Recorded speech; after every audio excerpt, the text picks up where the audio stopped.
Hello, in this video I'm gonna show you how to change the obstacle avoidance settings on your DREAME Aqua10 roller.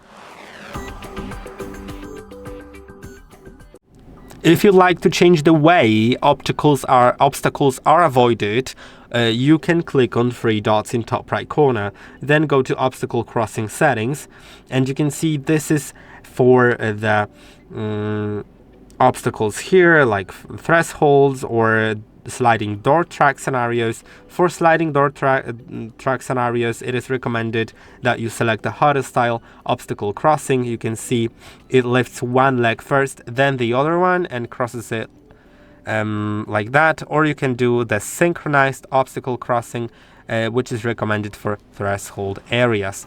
And that is about it. I hope that this video was helpful. Don't forget to like and subscribe, and I'll see you in the next one.